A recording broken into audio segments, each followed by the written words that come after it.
All right, if everybody could please join me for the pledge.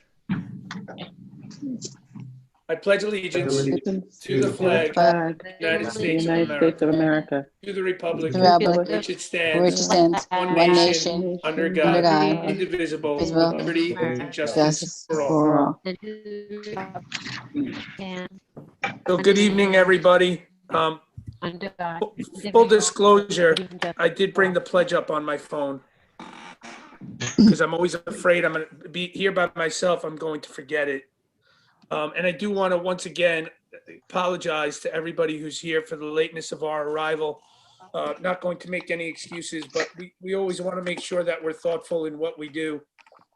So our conversation ran a little bit late, and I know I keep telling you we're going to clean it up, and we do intend to every single time to do that. So we do greatly appreciate your patience in waiting for us to come out of executive session. And we appreciate, as always, your attendance here and your support of us. And even, I have to say, you know, we've gotten communications from members of the community expressing their opinions, and they do it in such a thoughtful and respectful way that it's greatly appreciated. And we want to continue that discourse. So thank you very much for coming tonight.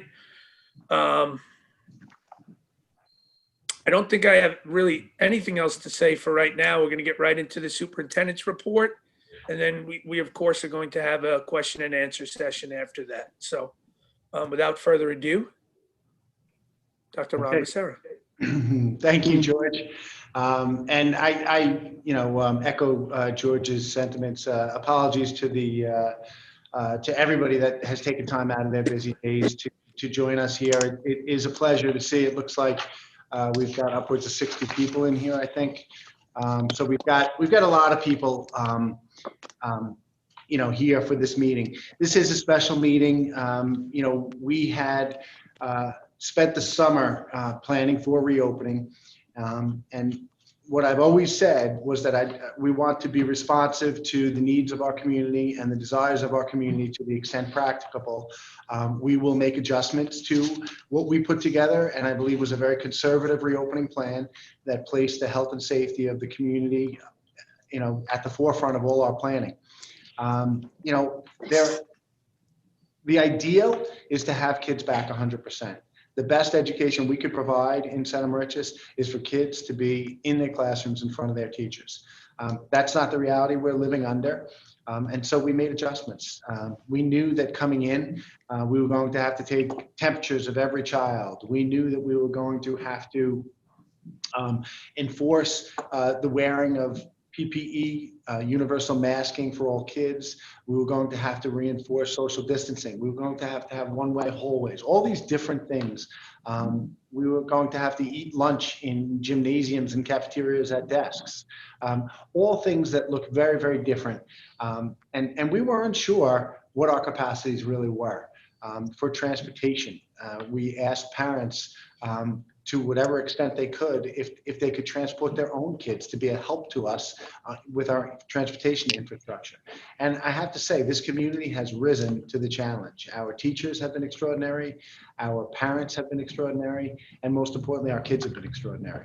Our kids are the best kids in the world. They are coming in, the mask endurance on even our youngest learners has been remarkable. They're not complaining. This is the new reality. They get it, and they're adhering to it.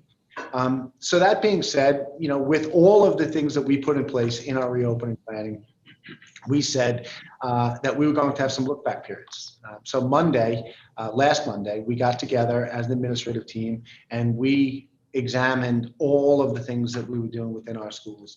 And we started to try to take notes on, well, what could be those next steps? How could we have a phased reopening that, number one, would increase the density in our schools and get kids back in front of their teachers more often? And number two, do it in a manner that's safe. Anytime we increase density and we increase capacity in our schools, we take on additional risks. And when we do so, we need to mitigate those risks. So we've put together a plan that, as an administrative team, we are recommending to the Board of Education. You know, as many of you know, and as I've said over the summer in our planning meetings, the guidance suggests that what we really should be taking a look at first and foremost is our youngest and most fragile learners. So our elementary K to 5, getting them back in person more often, sooner, is the highest priority right now.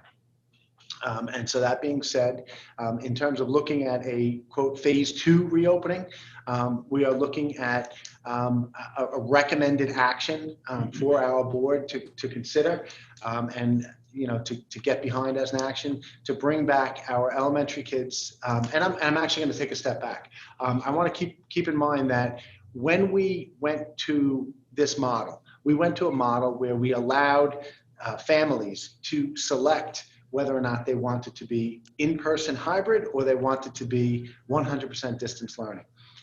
15 to 20% of our kids, district-wide, it's about 16 to 17%, but some grade levels have about 15%, some grade levels have upwards of 20% or more that have chosen full remote.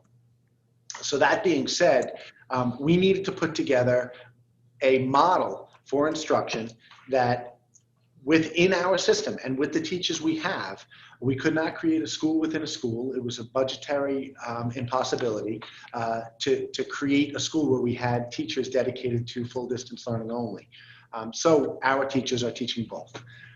That being said, we did some tweaks to our schedule. As you know, we have Wednesdays are a full remote day. Neither cohort comes in. And that is because our teachers need to be able to attend to our distance learners and our kids on our hybrid model. And so that's, and to allow for some of the planning. So what we are proposing then, in order to maintain that equity for our distance learners and our in-person learners, would be a 4-day in-person model for elementary students in K through 5. Now, again, what we're talking about is increasing our density in our school. So if we're bringing back all kids, we are looking at a model where our kids are not going to be socially distanced in their classrooms as they currently are. We are going to examine several things. If we bring back all kids in the elementary K to 5, we'd be talking about a Monday, Tuesday, Thursday, Friday approach, with Wednesday still remaining a virtual day. For the time being, until our next look back, and we can adjust and figure out how we can actually bring back for 5 full days. However, it will require some things. It will require a restructuring of our rooms. We will be taking out any superfluous furniture and things like that that we don't necessarily need. We will also be considering, or not considering, we will also be looking at the purchase of barriers. And those barriers are tri-fold clear barriers that would be on every single desk. With the universal masking and 6 feet recommended, if we have to come slightly less than 6 feet to get our capacity in, we would be doing so, but we would be providing an additional layer of protection through a clear plastic barrier that would be on each student's desk. And so that's something that, of course, there's a cost to it. So we would be investing in that. We would be purchasing those and getting them on all of our desks in our elementary school, as well as our teacher desks, so that we can have the protection we need. And that's how we would mitigate that issue. We would be, obviously, because we've got red and white cohorts at the elementary, we would need to reroute our transportation routes. So all the pain and suffering, and I'm feeling sorry for Ms. Lachlan right now, because we will need to work with our transportation company to redo those elementary routes. And so we do need a little time to work on that. We do have our we have bus attendants on our buses.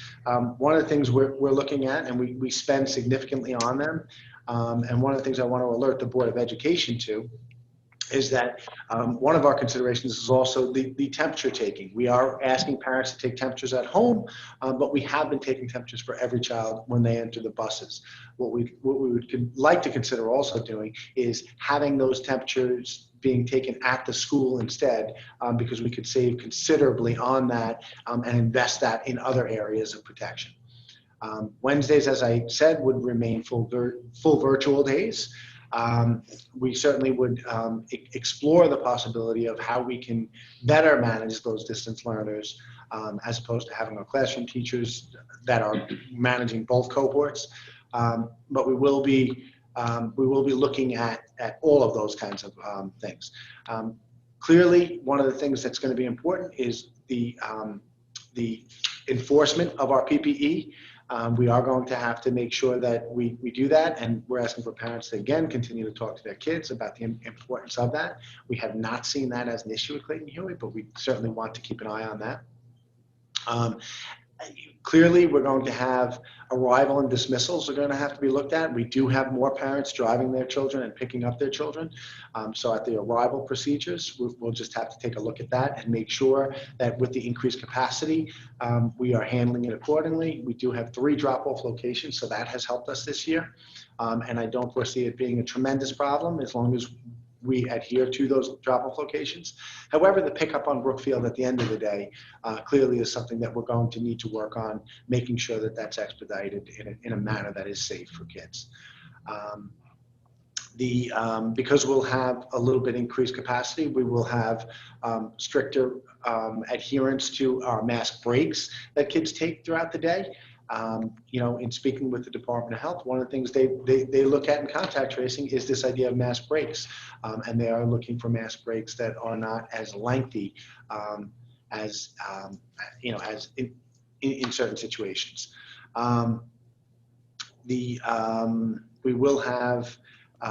We believe that this is going to enhance the contact and the academic. The quality of our academic program for those in-person learners by bringing them 4 days a week. So we do believe, as I said, we are assuming a little bit more risk here by increasing our capacity within our buses, within our schools, but we do believe that in doing so, we will have a higher quality of education for those in-person learners, and we will be mitigating those risks with the barriers and other things we would put in place. So that would be roughly looking at, we're thinking an October 19th start. Again, we need time to procure the barriers, to install those barriers, work on our transportation routes. And again, one piece of this, one little caveat is that we want to make sure that we're watching the data and we're not seeing things that make us feel uncomfortable. So if we saw a cluster of cases or something like that occurred within our school, that might be cause for concern because we do not want to do anything that compromises the health and safety of our kids, first and foremost. So then, looking at the middle school and looking at the high school, again, our highest priority right now at the first look back period was at our youngest learners. However, that does not mean we're not looking at our middle school and high school kids. One of the things we've clearly been looking at is the idea of engaging them in ways that attend to some of their social and emotional needs.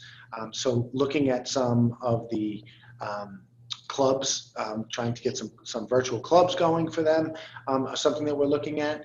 We've also had some conversation with our teachers, and we're taking data on the ways in which instruction is presented within the classroom, so the instructional presentations, and looking more towards more live synchronous instruction in the middle school and high school.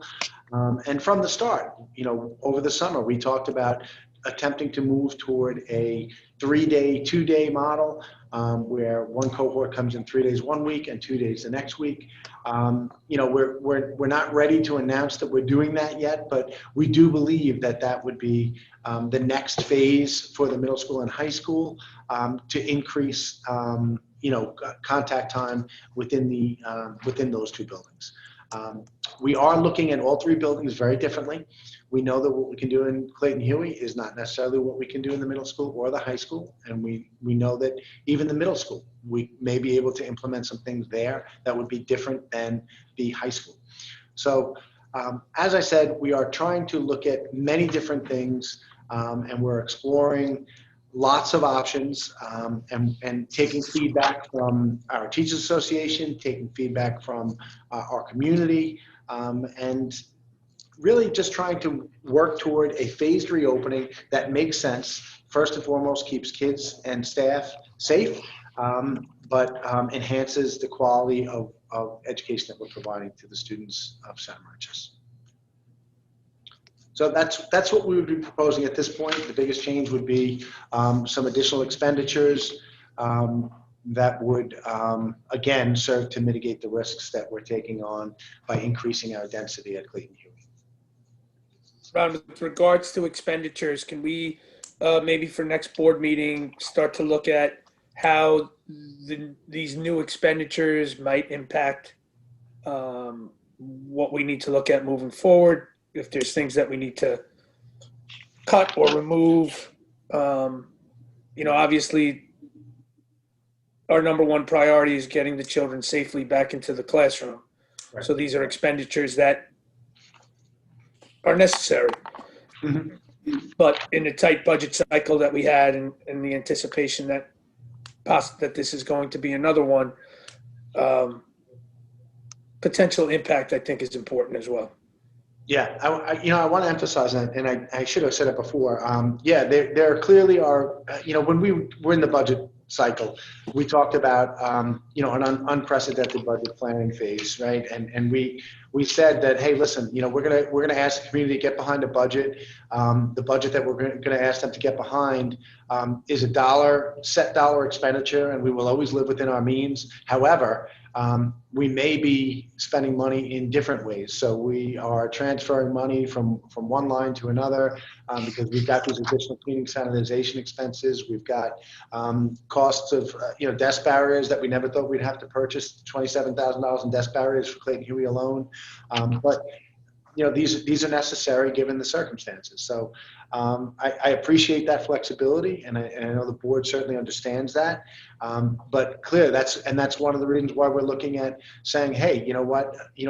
On day one, we looked at our capacity to take temperatures coming into the building, and we recognized that we have the ability to do it. And so when we look at upwards of $240,000 in bus matrons to take temperatures, that money may better be spent elsewhere, considering the fact that parents are partnering us, and we haven't had a single instance since the first day of school where a child has come to us, we've had to take their temperature and isolated them and send them home, other than kids who've developed temperature throughout the school day.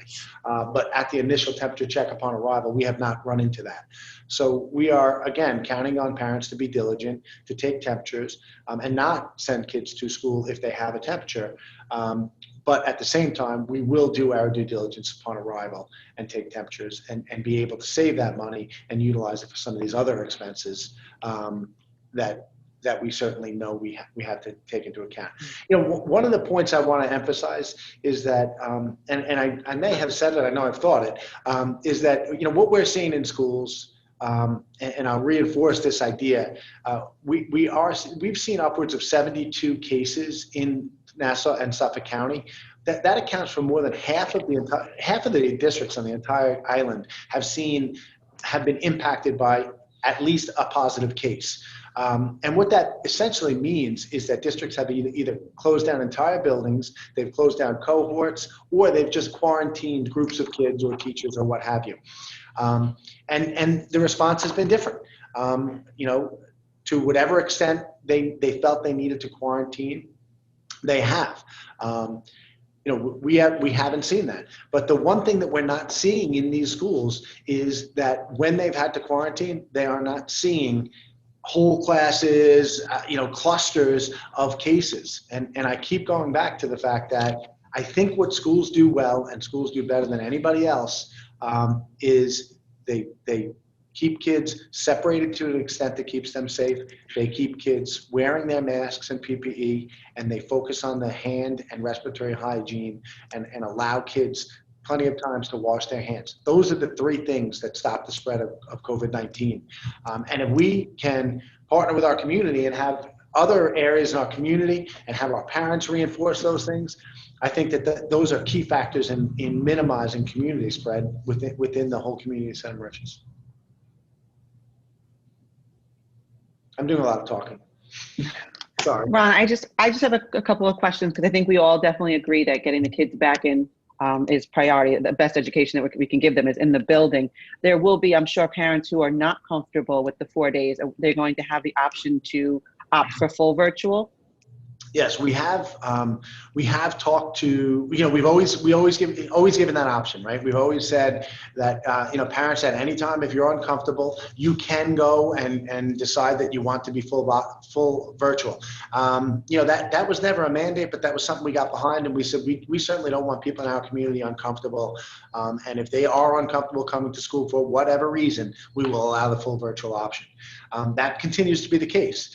However, those that have chosen the full virtual, this requires a lot of planning in terms of the hybrid and providing in-person instruction and managing the cohorts. So kids who have chosen full virtual from the start, we have said, well, there will be re-entry points. If you would like to come back to school, we're going to need to know in advance. We're going to need to plan accordingly. So we've chosen the marking periods, trimesters, and quarters as those re-entry periods for kids. And then my other question is that we definitely agree that the education of the middle school, high school is just as important. So, and the look back has been really very helpful for parents planning and everything else. So the next look back where we're going to be looking is going to be when? The 13th. So we've got a 3-day weekend coming up, but the 13th of October will be the next look back period. And that'll enable us to say, hey, we're full steam ahead with what we're doing at Clayton Huey, and what are the things that we're going to do to potentially increase density, capacity, or frequency at the middle and high school. Okay. And then following that look back, Ron, you'll meet with the faculty council, right? Yeah. So input from the secondary teachers. Correct. Our procedure essentially has been that we're monitoring, boots on the ground, looking at it. Each of us, even the central officer over there, taking temperatures and monitoring their arrivals and trying to see what the procedures look like. But so we're doing that. We've got our boots on the ground. We're assessing, and then what we're essentially doing is meeting as an administrative team, trying to hear from the principals. And assistant principals and everybody that can provide us information, and then formulate sort of a skeleton plan, provide that to administrative council, faculty council, the leadership in the union that has representation from all of the buildings, allow them time to take that back, and then have an additional meeting with the leadership. So, we met with faculty council on Tuesday. I met with Mike Kaczynski again today to talk through some more of these issues, and then, bring it to the board so that we really have a transparent process. We're not trying to hide anything. We want to get to a place where we have 100% of our kids back in our schools. Right. But we're certainly not willing to risk health and safety. No. But I do think it's critical we get the impressions of everybody involved. So, and then I know we have a meeting the 7th. I'm not sure what our meeting is after that. Do we have a second one in October? The 18th of October? No, 28th. Okay. 28th of October. All right. So if your look back's the 13th, then maybe we'll have a meeting that following, after your look back and your meeting with the faculty council that following week. We'll maybe look to schedule a meeting like this one so we could have a good conversation about it. Mm-hmm. 10/28. Yeah. And we'll see how that goes. Of course, we'll let the public 20th.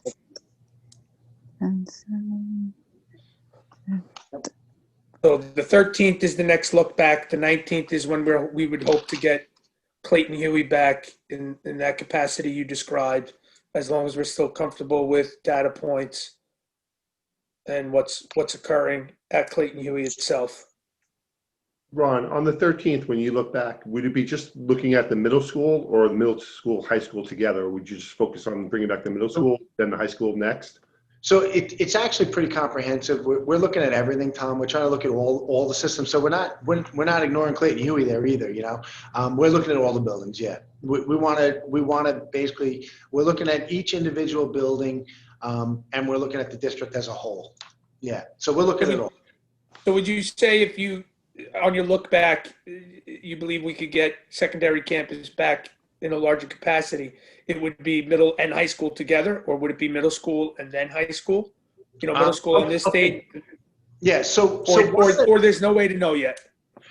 There is no way to know yet, because quite honestly, one of the things I probably should have mentioned also was that, we were very fortunate. We had a we had a donation of laptops last year, and through Ola, the East End, this gentleman Michael Donovan, that we reached out to, or he actually reached out to us.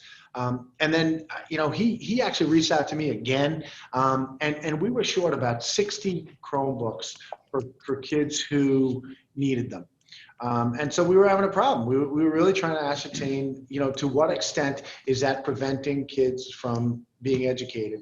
And when Michael Donovan reached out and I told him where we were having an issue, because again, some of the lead time on the purchases, even though we had agreed to spend some money out of reserves and write grants to purchase additional Chromebooks, we had some lead time issues. So Mike Donovan came in and said, well, Ola can donate some more to you. And we did get another donation of 75.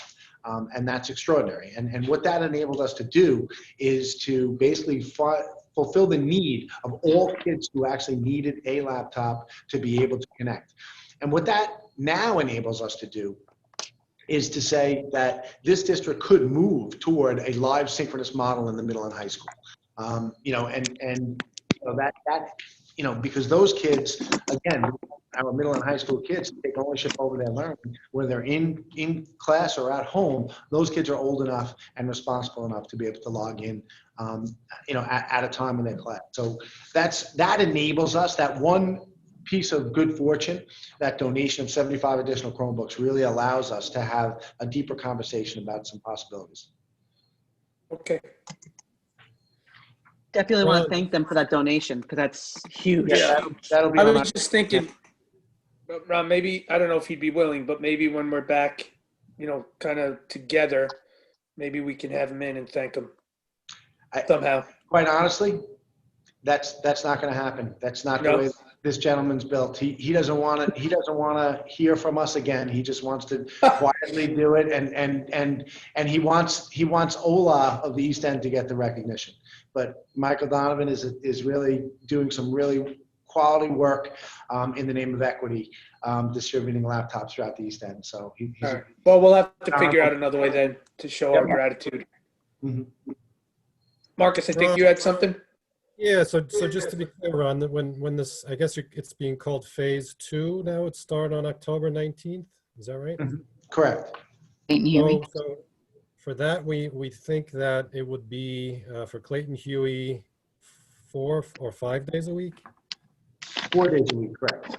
4 days a week, and then you mentioned various things for the secondary campus. Is there anything that would go along with the Clayton Huey changes in the secondary campus? Right. So for the secondary campus, we've been talking about some clubs and some after school things that we could potentially bring back for kids, as well as the off-season workouts for the sports, allowing those things to take place, but mostly looking at and again, having more conversation with our teachers about the instructional models. Ideally, if we can have those conversations and get another day in on those Wednesdays, that would be ideal. But that's a deeper conversation, and I'm not ready to make a promise like that because it involves a much deeper conversation. So do you think by the 13th we would be ready to discuss that? I think so. Yeah, that's fair, Marcus. Thank you. Yeah.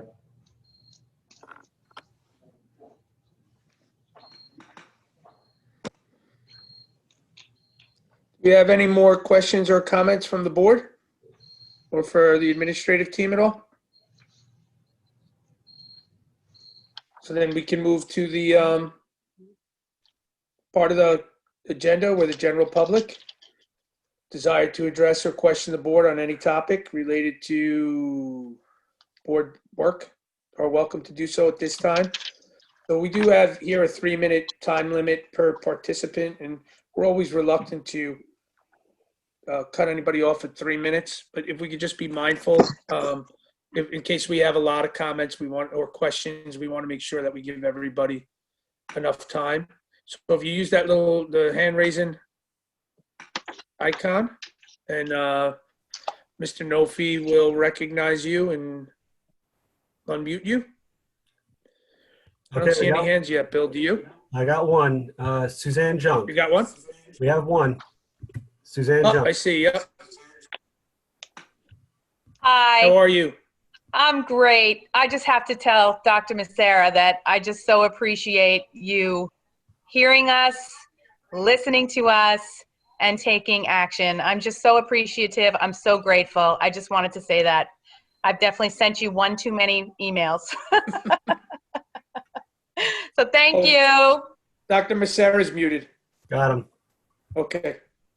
Not at all, Ms. Junk. I think you know that. I mean, from the start, we've really, I don't want to compromise the health and safety of kids, and so we really needed to, as I said, test our capacities, make sure that we would feel comfortable moving forward, and that's kind of what we've done. And in speaking with Dennis Ritchie and Danielle Jackson and the teachers at the elementary school, they're feeling comfortable with this plan, and that says a lot. So it's not me in a vacuum making decisions. Just please be aware that there's a lot of great people and some really dedicated staff that are behind this decision. It certainly is not me.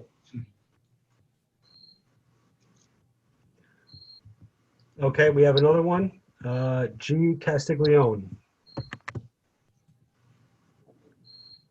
Hi, good evening. Thank you for taking into consideration of bringing back the students at this point. It's very much appreciated, and I know that you guys are working very hard to get them back in. With that being said, I'm still a little concerned about the middle school and high school, because I feel at this point, even clubs, we're running into other issues with cohorts and transportation. As it is, we're not doing sport practices yet. So there's a lot missing at the high school level, and just where the elementary school, it's very important for their learning at this point. For the high school, it's very important for their college and where they're going and what they're going to be doing. So I feel like we need to rush that process a little bit further, like we're doing with the elementary school. And I'm not really sure why we can do the elementary school, not the middle school and high school at the same time. Okay, I appreciate that. I really do. I think that I have, I've got, I'm living it on both ends. I've got an 11th grader that's, looking to, looking at colleges and thinking about those big things now. And we are trying to get back some of those things. So we are looking at trying to implement the clubs, and that's a conversation now. And some of those clubs will start to reopen as part of this kind of phase 2 reopening. But yes, we do want to see kids getting back and kids getting out on our fields a bit. So that's why we move towards at least allowing off-season workouts. So I hear you on that. We are trying our best to get that going too. It's not that the middle school and high school are not a priority in terms of the in-person instruction. However, we did place this part in terms of getting Clayton Huey back for the in-person part as the higher priority right now.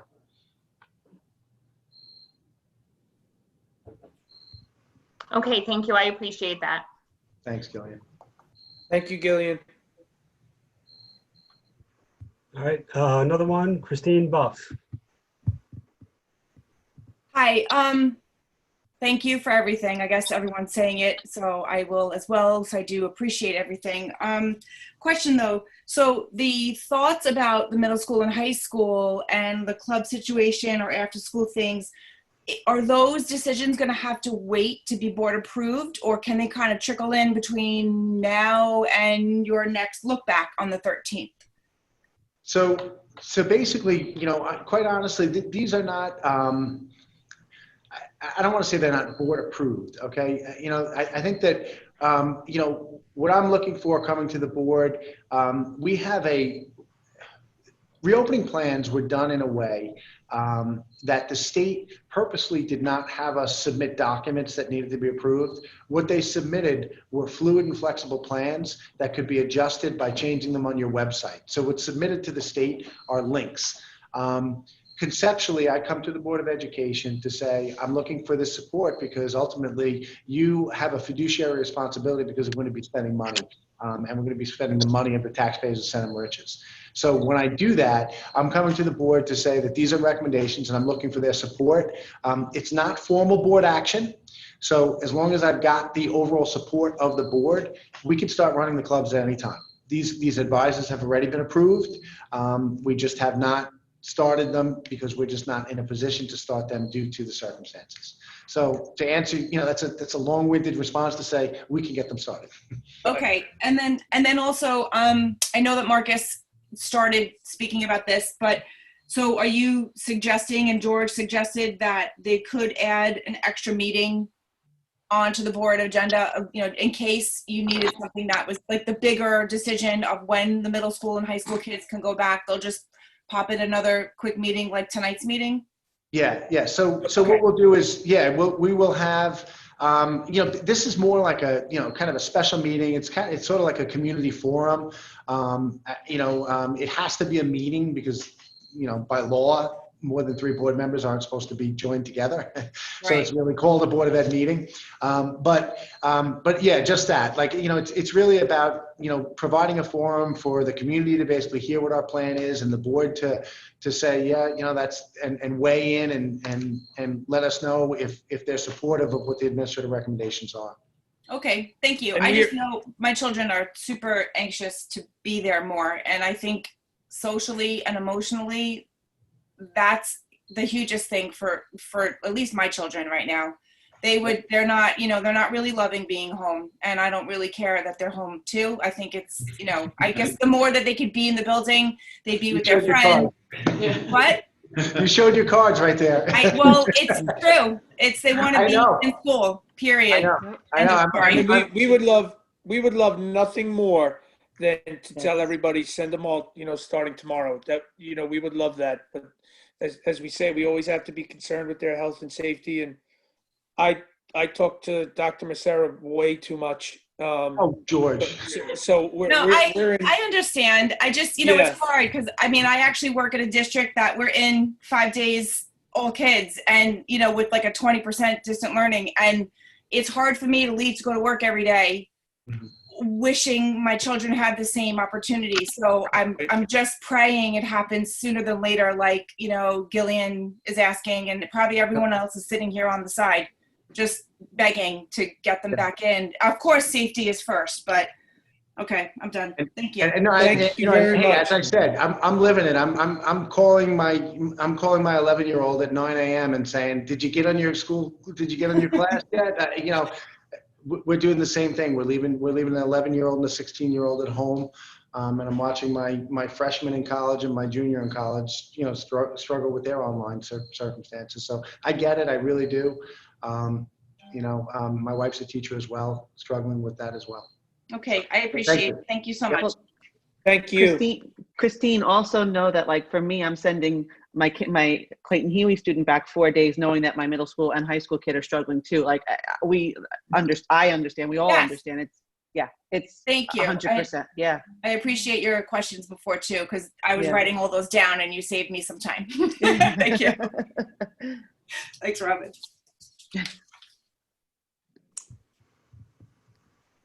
Okay. Bill? Yep, I have a few more. Debbie's iPhone.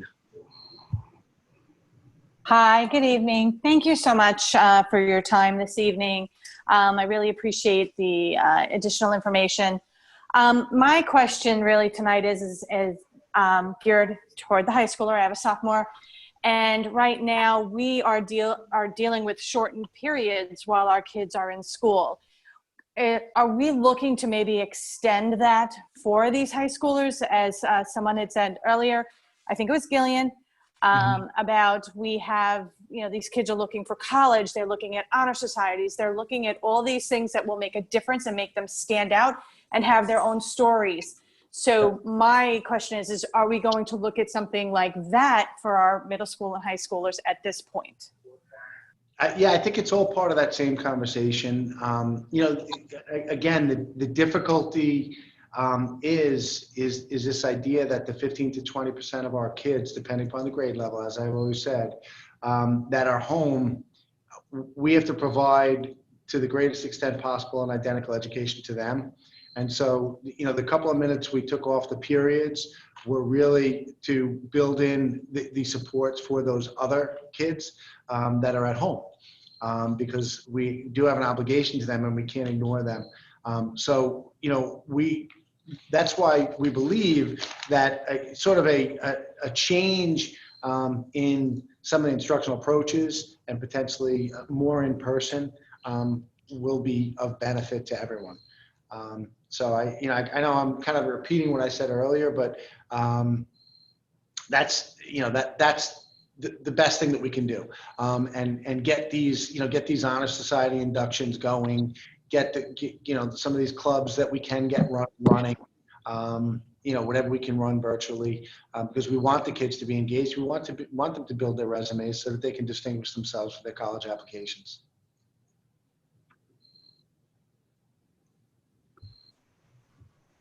Thank you. Okay, I got a few more. We have GL. Good evening. So happy that this is Gabrielle Lambiazzi. I guess I have to say my name, right? Thank you. Thank you. Well, I'm just so glad that the 15 pieces of paper in front of me, I don't have to go through 3/4 of it. I am too. I wish I could show you on the screen, but so of course I think that I'm going to take the risk of saying that most of us in the community are probably absolutely delighted about the 4-day transition. And as I listen to the meeting and I have all my thoughts prepared, I have to forgive myself for maybe looking ignorant publicly, but what exactly is the hurdle that we need to get over in order to execute reinstating the periods, the time, because that was a magnificent point that was just brought up about reinstating our regular bell schedule and implementing the clubs. What exactly is the hurdle that we need to get over? And that was one question that I just want to clarify before I present my next point, because it hinges on that accuracy. Right. So that was the point I just made earlier, right? Was that we have to provide the same education to our online learners as we do to our in-person learners. So that's it. That our teachers, we do not have. It would cost us. If I'm ballparking it, probably about $1.5 million to be able to create a school within a school, maybe more than that, probably more than that, to hire teachers to teach the online classes. But our teachers are teaching both the online classes, the distance learners, and our in-person learners. So in order to provide them the time to be able to manage both of those without having it extend well beyond their day, we needed to shave a couple of minutes off each period. And we needed to provide that 10th period opportunity and the Wednesday virtual day. And that's the, quote, hurdle, as you said, is that we have to provide the same education to those kids who deserve to be educated just as the kids who've chosen in person under this model. All right, so you're saying that the holdup is that we're trying to meet the needs of this current model without having to spend extra money on hiring paraprofessionals, teacher assistants, instructional technology staff. We're trying to avoid allocating any additional funds to hiring new staff. Is that really the hurdle then? Well, let's be very clear. We're legally prohibited from overexpending our budget. We cannot overexpend our budget. If we were to do that, we would overexpend our budget and we would be in violation of the law. Okay, all right. So then when we explore meeting the needs of the 20% that are virtual, it really isn't just the 20% that are virtual. There's really 3 schools within a school, because I think it's clear that the asynchronous piece is an absolute disaster. I think that living it as an educator and trying to meet the needs of my group of students that I'm in charge of, I think that it really hinges on that our ability to execute a sound educational model hinges on we have a full absolute one-on-one initiative with the Chromebook distribution. So are we ever going to get to the place where every single child will have a device so that now we can go synchronous, whether we're hybrid, 100% home or whatever? Right. So at the last meeting, we announced that we were utilizing reserve funds to purchase the necessary Chromebooks to get to a one-to-one initiative. And it's only that point, and this is a point I made very, very clear at the last meeting, was that when we get to the point where we have enough Chromebooks, and again, the board authorized spending out of our reserves. So the board is doing its fiduciary responsibility to make this happen, to be able to spend that money to get those Chromebooks on hand so that we can have that one-to-one. And again, precisely as you said, that and only then and only then can we actually say that every child must have that Chromebook, which will in a sense be a textbook, in their hands and go to a one-to-one initiative. Okay, all right. So I do remember you, that incredible set of news on the last meeting, and I wasn't sure if at the conclusion of ordering all of those Chromebooks that we were going to actually be able to afford to get enough to cover our entire population. Yes, so the highest priority, and again, and I actually really want to thank you for bringing this up, because one of the things I should have said was the highest priority is getting, okay, we talked about the elementary being a high priority there, but the highest priority is at the secondary campus, making them one-to-one first, right? Because that's our goal. We need to be one-to-one, 9 to 12, and then 6 to 8. And then we could worry about the one-to-one at the lower grades. But clearly, the one-to-one at the secondary campus is the highest priority, getting that in order so that we can eliminate some of those other hurdles. Okay, all right. So, and do we still have the hurdle that once we explore going to the next stage of the plan of focusing on the middle and high school, are we going to have to look at another expenditure similar to the $27,000 number for the PPE? Or do we actually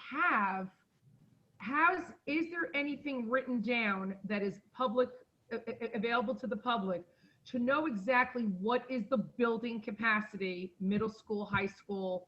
And now I guess we really don't necessarily have to worry about that at Clayton Huey, but do we have that hurdle that we have to still maintain only housing 50%? Yeah, so basically in order to, okay, so could we bring in 100%? Absolutely, we could bring 100% in tomorrow. But does that mean that that's the responsible thing to do based on our square footage and based upon our numbers? That's the issue, right? There are guidelines. We're not legally prohibited from bringing 100% capacity back into our high school. But we put in a plan that was following the guidelines of masks and 6 feet. In order to do masks and 6 feet, you need 15 square feet per kid. And so if you figure out your 15 square feet per child, you have to then do the math on the square footage of a classroom. So, in order to bring, what was that? I don't remember what it was, 15 kids, you needed like 500 square feet, So we had, believe me, we had square foot calculators. We were going to classrooms, we were checking on them. And it was like, well, if you have to worry about the door swing and you can't put that door there, then we have to change that. We were literally coming down to, if it was, there was a point where the guidance came out and said it had to be workspace to workspace. And people were up in arms all over the summer in August. People were losing it. And then the state came out and said, oh, forget about that guidance. It's not workspace to workspace. It's body to body 6 feet. And then we breathed a sigh of relief because we could, because otherwise we wouldn't have even been able to commit at 50% capacity. Right, so right.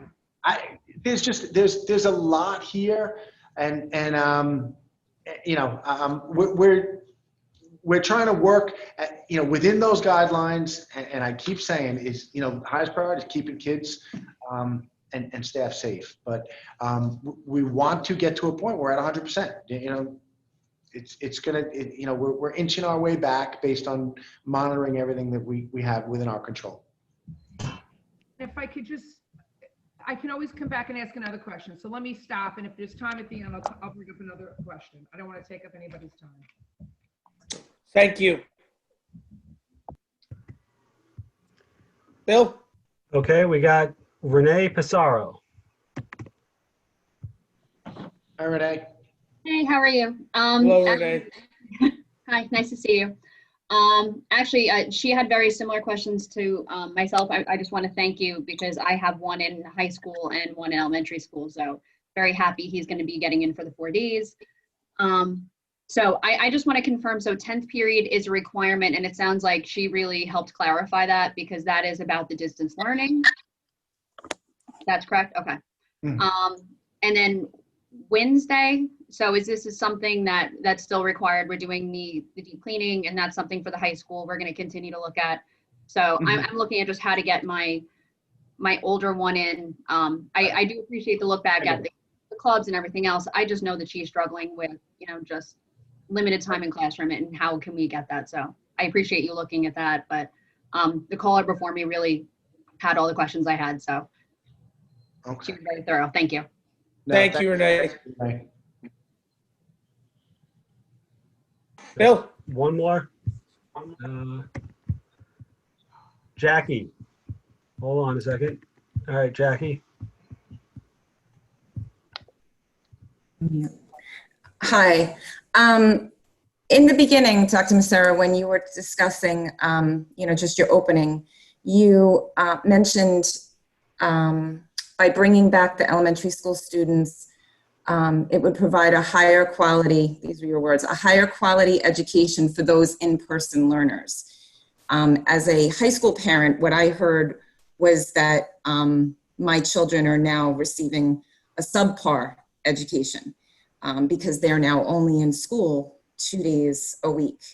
To me, I'm not seeing the equity in that. It just does not seem equitable across the board. I understand that you're working on it, but I do believe that all the students deserve to be back in school and receiving the high quality education that I know Center Riches can provide.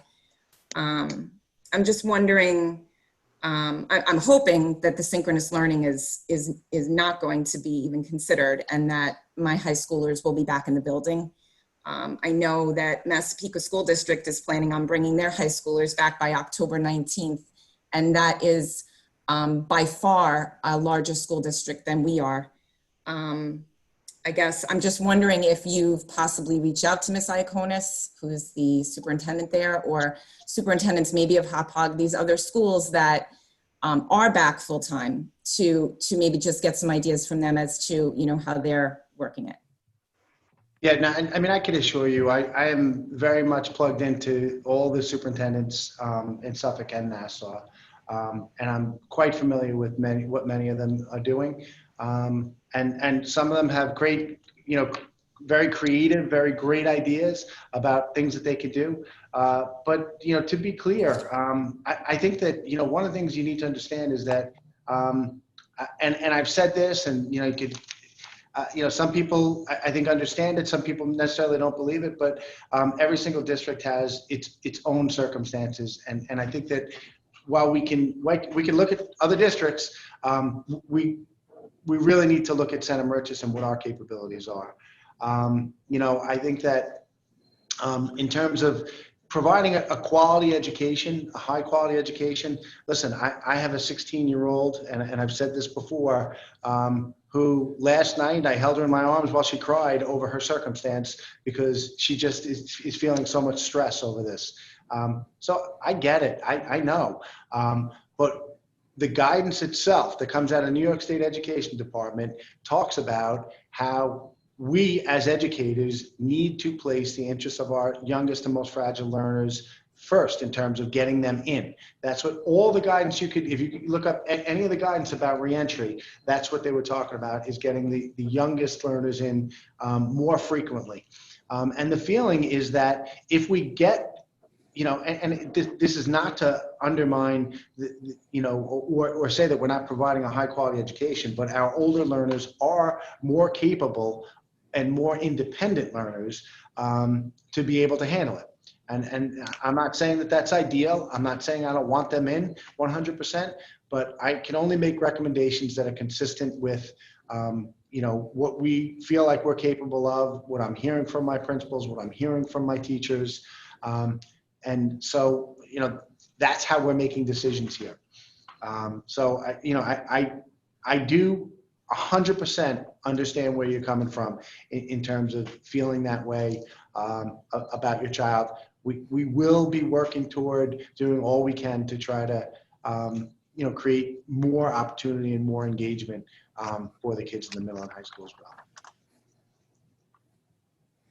Thank you. Thank you. Thank you. Okay, we have GL again. You want to let the Magill family go? I'll go after them. Okay.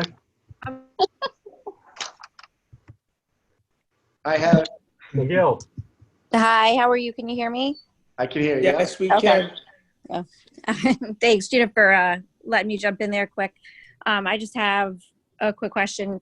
So now that you have made steps to bring the K-5 learners back, and if we're not legally prohibited from bringing back 100% of our student population, and you mentioned that the criteria provided, were only guidelines, what specific data do you need to see in Center Riches? I know you keep saying, it's each school district's different. So what do you need to see specifically data-wise for Center Riches, and what specific financial resources do you need to fully reopen the middle school and high school?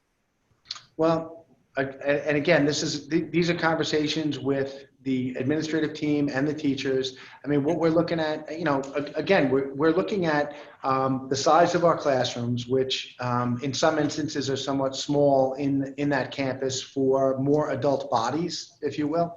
And so, it's some of that, and it's the ability to manage more kids in greater concentrations, congregating and things like that. We feel like we have a good handle on that, but we don't feel like we're ready to move yet.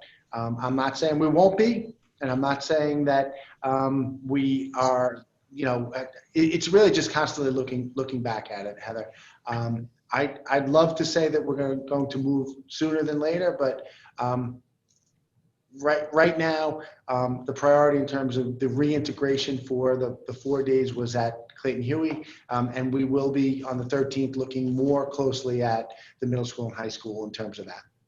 Okay, and then the only other thing I would ask that, while you're kind of formulating that plan, it sounds like there's a significant amount of support from the middle school and high school parents for a full reopening, and perhaps part of that process that can be started right away is to poll the middle school and high school community, including the teachers, the parents, the students themselves, as to the level of desire they have in bringing them back fully. I think, most parents, teachers, even the students, are understanding of the health consequences and the risks, and are making a risk analysis in the decisions we make and sending our kids back. And I think it would be helpful for you guys if you knew that you had, of your in-school learners, you had 100% support of your parents and students to be back full time, and a significant amount of the teachers that, maybe that would help move things along, just to have a real good understanding. And I certainly appreciate that. And, unfortunately, the desire, can't really be in my equation. It has to be, the risk and being able to mitigate the risk. Because I'm the one that's got to live with that, and one case would be too many if it happened because we reopened and we brought too much density into the school. So then it becomes just a straight mathematical spatial relations analysis. That's all we need to look at from this point then, is how many bodies can physically fit in the room? I wouldn't say that, because we may be looking at more, Part of it is the changing classes and things like that too, because the model's different, right? So at the elementary school, if I put barriers up, and you know, again, these are all conversations we have as an administrative team and with our teachers. I put barriers up in the elementary school. The kid's protected because he's behind the same barrier all day, right? If I do that at the high school, now I've got additional cleaning that needs to be done potentially between every period of every barrier in the school. Like there are things like that I can't use necessarily to mitigate risk like I can at Clayton Huey.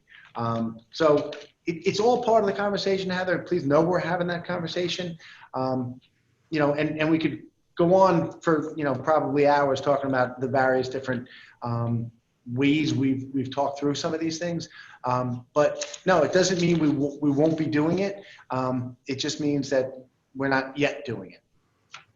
Okay, I appreciate that. It just sounds like we're working with fixed factors that are already known as far as number of students, amount of space. We know they have to move in the hallways. We know they have to go between classes. So it's not as though there are facts that are unknown to us at this point in time to start having this conversation.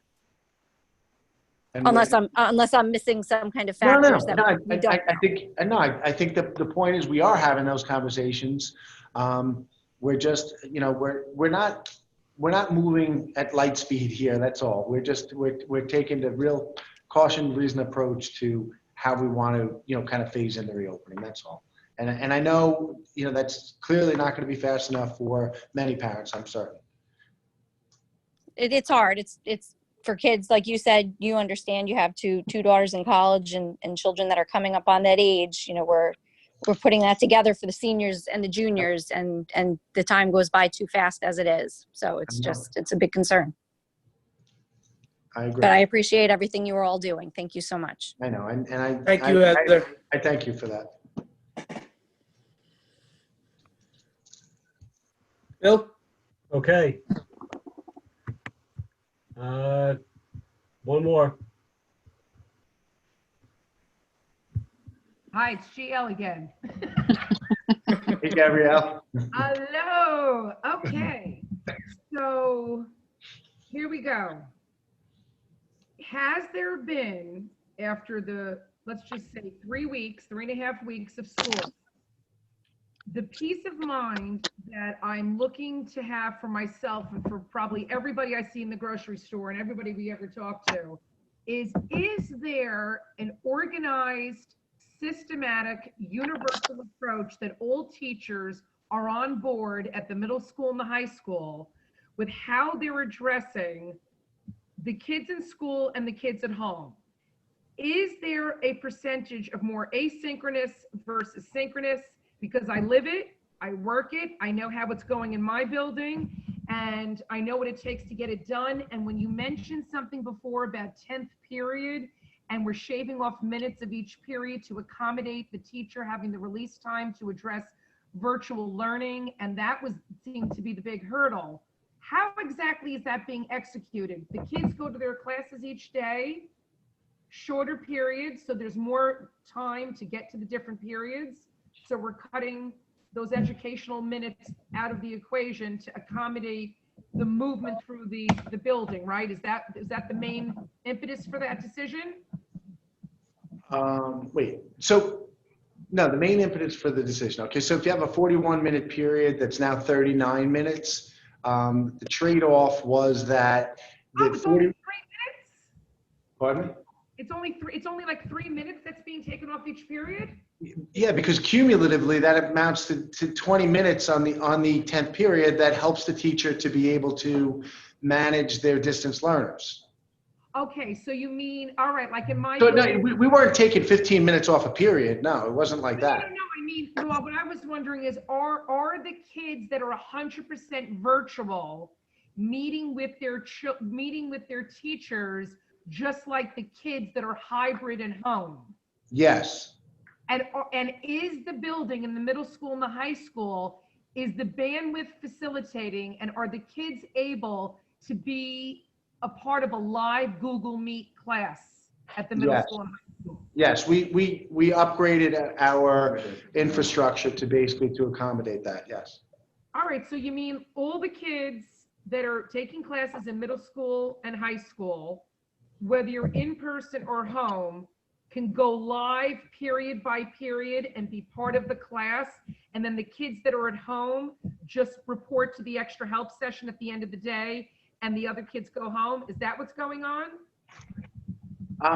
It's not, because right now we have some kids that are, it's not fully synchronous right now. We're not 100% fully synchronous. If we were 100% fully synchronous, it could take place like that, correct? All right. So that's what, when I talk about going to a synchronous model, we would be able to accomplish something like that. All right, just because again, the equity in the education between the 20% that are 100% virtual and the kids that are at home also, I mean, are we keeping data on the attendance of all these kids that are coming to school during We the are, year? yeah. Please don't, please don't make me think about that, because we've had hours of conversation about attendance, period by period attendance taking, and solving that as an issue in terms of in-person versus virtual. My brain hurts thinking about that. All right, so I guess ultimately then there's a lot of asynchronous learning going on when the kids are home. There's a fair amount, yes.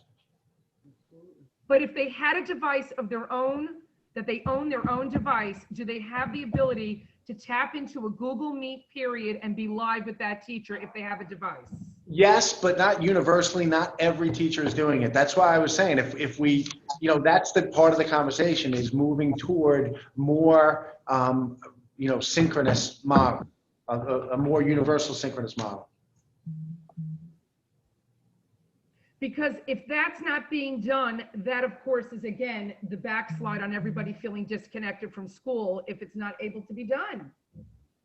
So so you're saying that it depends on the teacher, the grade level, and the academic area if the child can be accessing the live lesson in the class.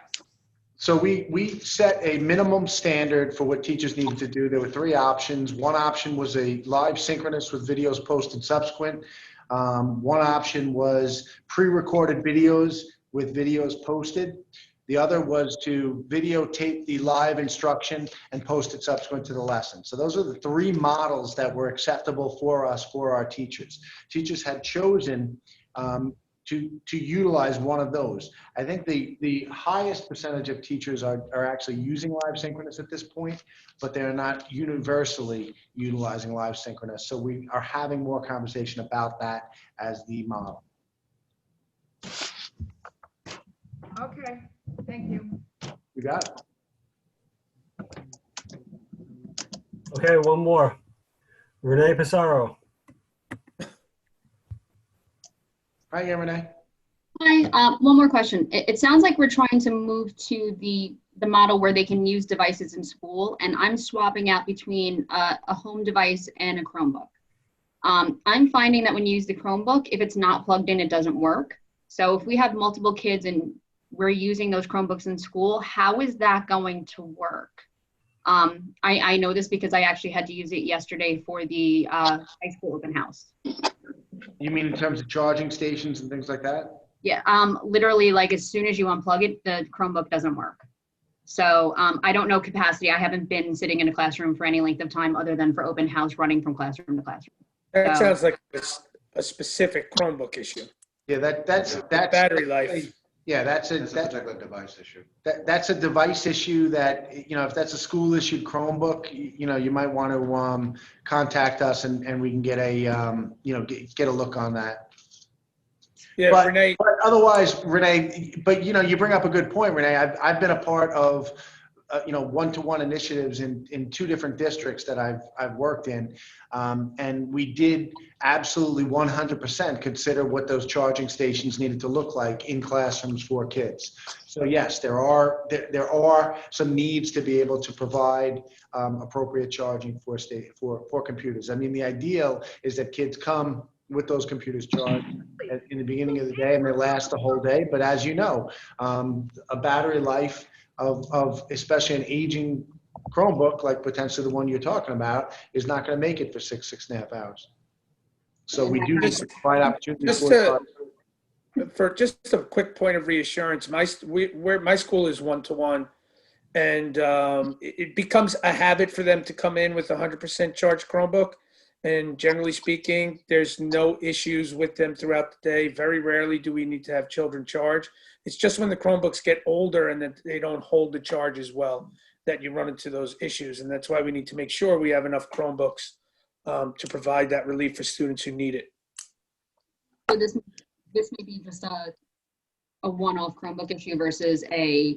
This is my first Chromebook. So I have my work computer, one that got sent off to college. We have one device, and then we have one that you were kind enough to provide because we needed the additional one.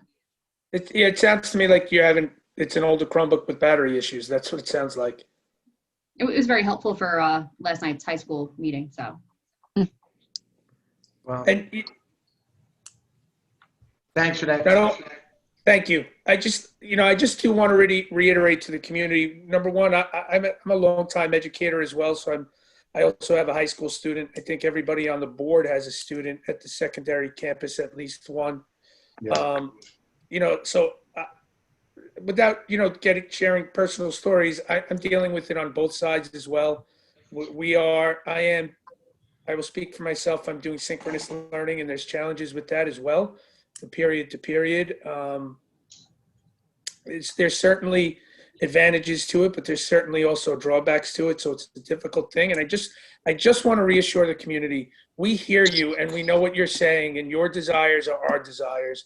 We want our children back in school.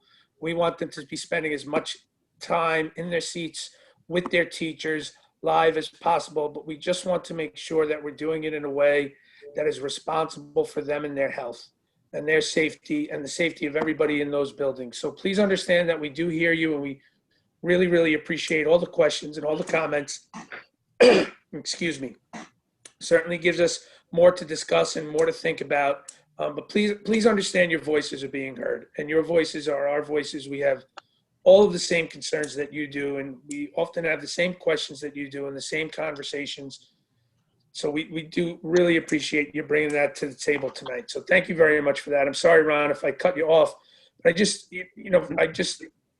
just sometimes I'm sorry, I got something going on here, but I just don't want to ever lose sight of the fact that we hear you, and we're working towards getting this to the place that it needs to be. So thank you.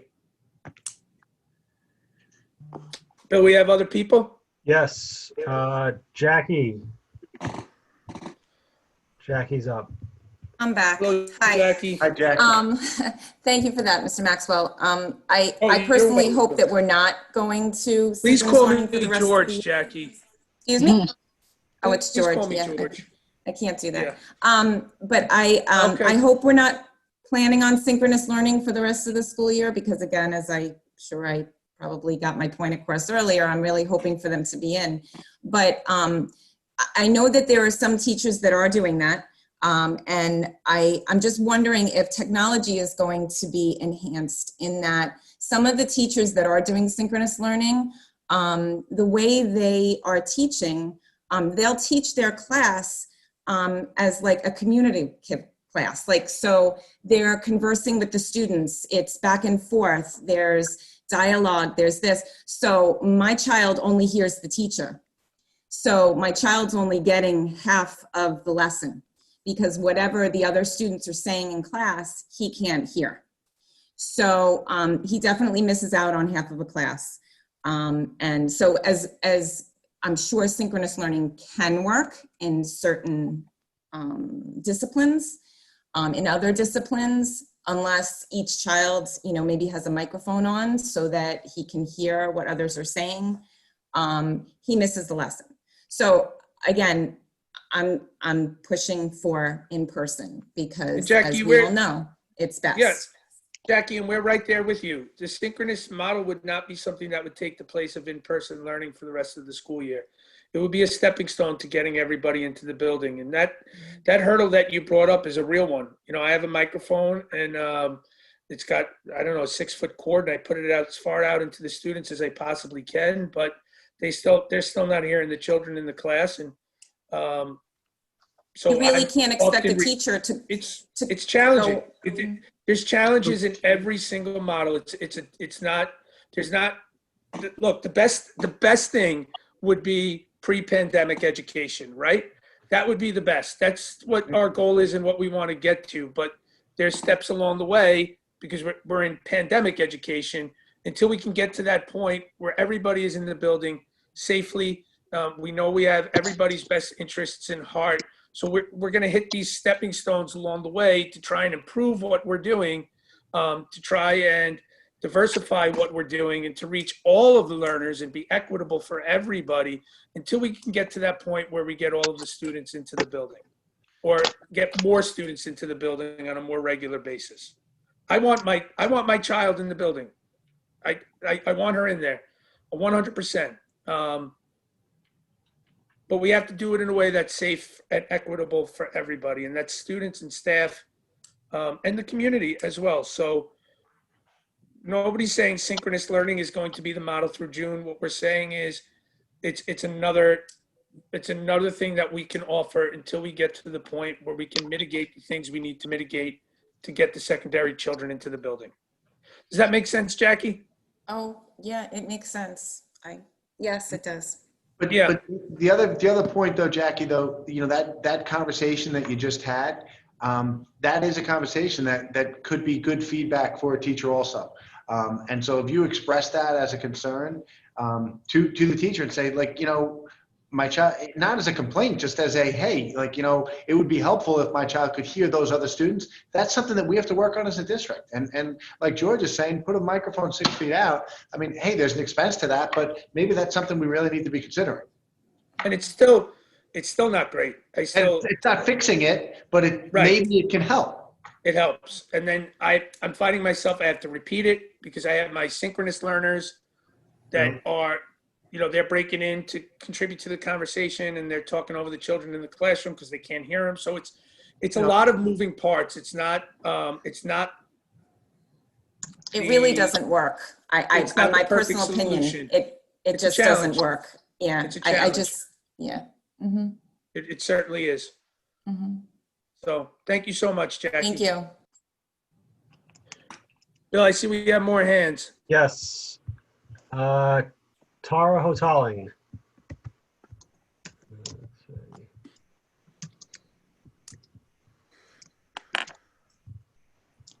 Tara? She doesn't have a microphone, it looks like. Okay.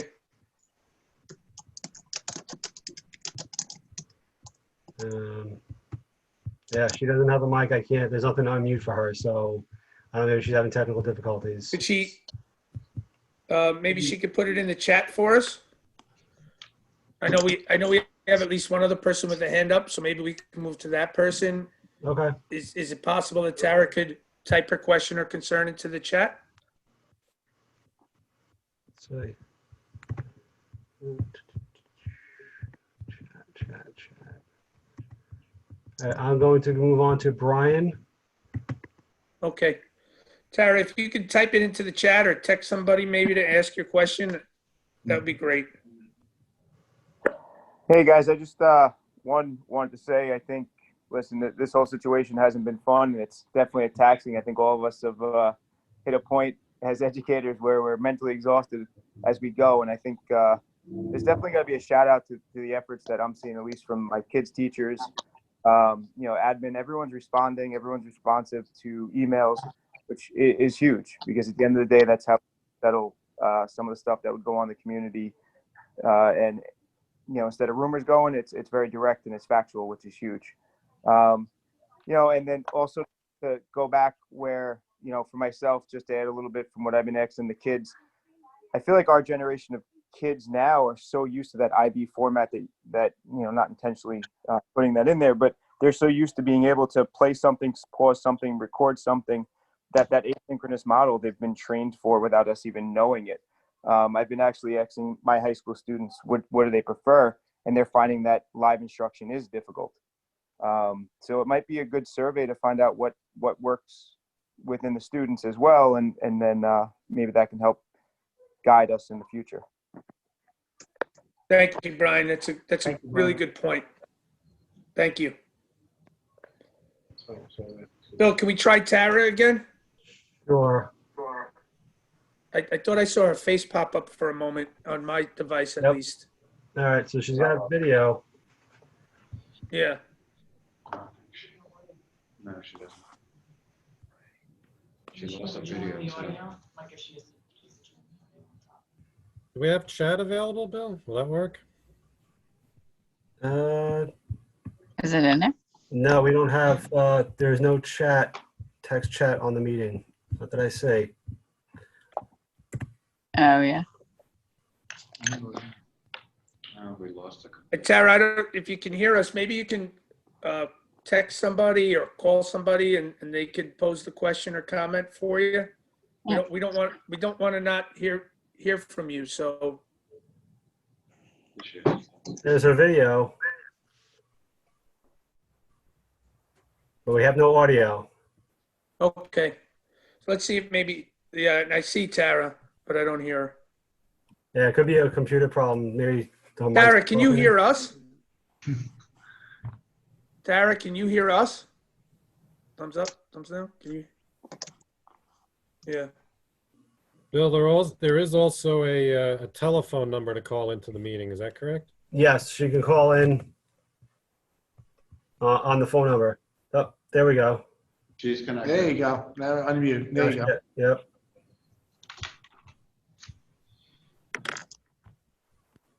Tara, we've been waiting. Unmute, Bill. I did. Oh, okay. You just have to unmute yourself now, Tara. There you go. You here? You can hear me? I'm all good now? Yes. Thank you. Thank you, everybody, for waiting for me. I appreciate everything you guys have been doing. I just need some clarification on the K to 5.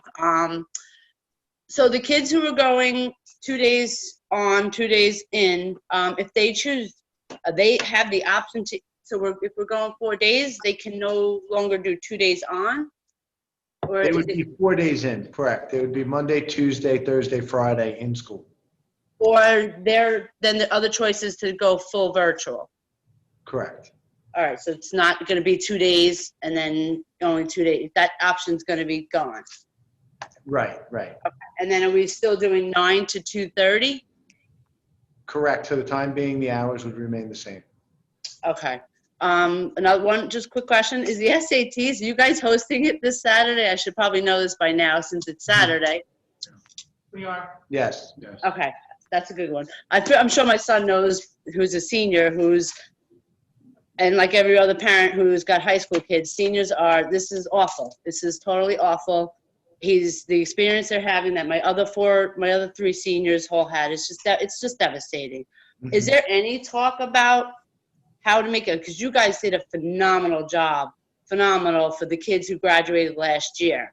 Are we any thought on, I know for parents, this is the stress, I'm just getting back in, and I apologize for that, but I'm just curious as a parent of a senior, any homecoming, we have some plans in the spring, hopefully soon, in the sports. Yeah, we're hoping, we're hoping for, a spring that looks much more similar to what a traditional school would look like, as you know, the sports have moved toward a 3-season model starting in January. And then, hopefully that means that we'll be able to do some of those things just, pushed back a little bit in the year. Okay, so we're still in discussion with those.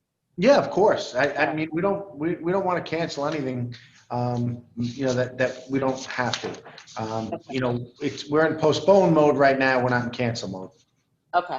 Last question, COVID, what is the protocol if somebody gets it? How is, now that we're going to go to 4 days, which I'm so behind, just so you know, but I just wanted, the other districts are taking just those kids in that class. So what is our plan if somebody gets it? Okay, so we have a whole plan, on our website that's identified as what our protocols are, but just to summarize, if we get confirmation of a positive case through the Suffolk County Department of Health, we initiate, we would be reaching out and doing a look back of 48 hours to when that person was either diagnosed or showed symptoms. We'd be looking back 48 hours. That person would be immediately isolated as per the Department of Health. We would initiate support for contact tracing, meaning anybody that would be in close contact or proximate contact with that either teacher or student, we'd be looking at, we'd be providing that information to the Department of Health, and we would likely be going on a, out of an abundance of caution, we would be going on a pre-quarantine request, and ask people to stay home that we've reported as close contacts. By the time, Department of Health does all their due diligence, they would be then contacting and issuing quarantine orders to the close contacts. To whatever extent practicable, we would keep the building open and just close down whatever cohorts would necessarily, that's our purpose for cohorting. So for instance, it might be the kids in individual classes, it could be kids in close proximity in the lunchroom or phys ed, on the buses. Those are the kinds of things we'd be looking at, but the remainder of the school, we would be looking to keep open. Okay. All right. I think that was it for me. I just really want you guys, the next meeting you guys have together, just please, the consideration for the seniors this year. I mean, you guys all have 11th graders or whoever, as seniors, this is devastating. This is totally devastating. When your next meeting to get these guys in sooner, before Christmas, the sooner the better would be great. But thank you very much for your time. Thank you, Tara. Thank you. So, Bill, I don't see any more hands, but I honestly thought GL had used the hand raising function again. I just want to make sure that either she's up. Hold on a second. She does have her hand up, right? Who's GL? I just wanted to, did you guys want to laugh? Sure. Yes, we're still on, Tara. I want you to know that we're having a Board of Ed party in my pool house right now. And I was sitting right next to Tara Hodling, and I was trying to raise my hand to let you know she's sitting right next to me. I want to be invited to the next Board of Ed party.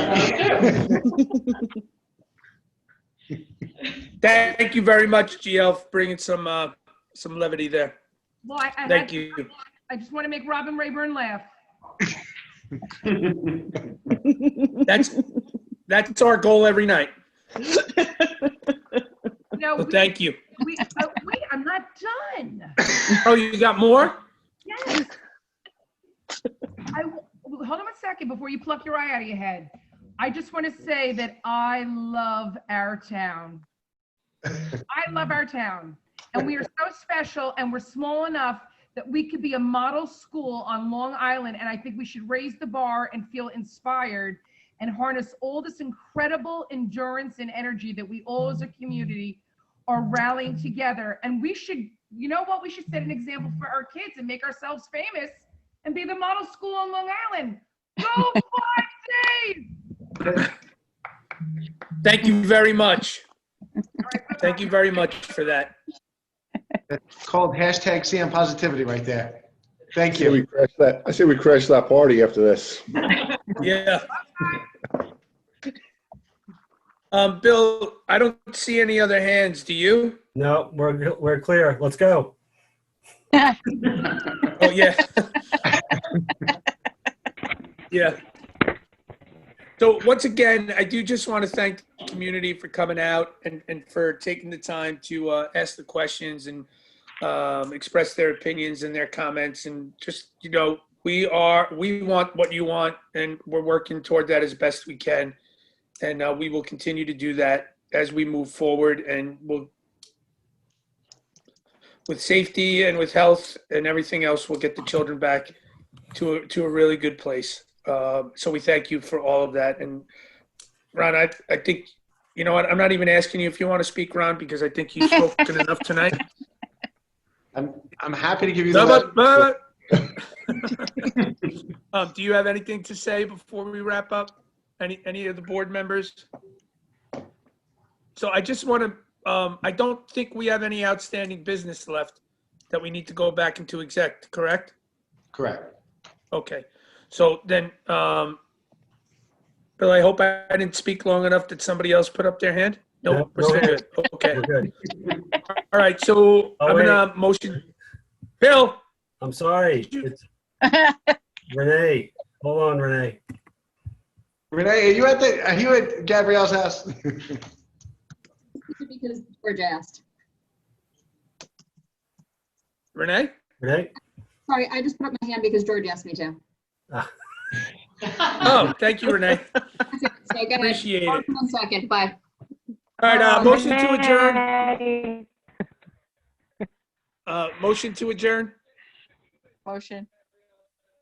Second. Second. All in favor? Yes. Yeah. Yes. Motion carries unanimously. And just so you know, there's an audit committee meeting Wednesday, October 7th at 6:30 p.m. That will be in executive session only. And following that, October 7th at, oh, I like Janine, the approximately is good there, the approximately 7 o'clock. And we'll do our best to be out at 7 o'clock. And if we can't, we'll send word to Bill and he can let you guys know. But it's always our goal to be prompt with the public. And I can't even make any excuses, but I don't want to mention any names, but just people who talk a lot. So, so we'll see everybody back here at October 7th. And thank you again so much for participating tonight. Have a great night. Thanks, George. I'll see you from Lambiasi. Thank you, everybody. Have a good night. Good night. Good night. Thanks, Bill. You're welcome.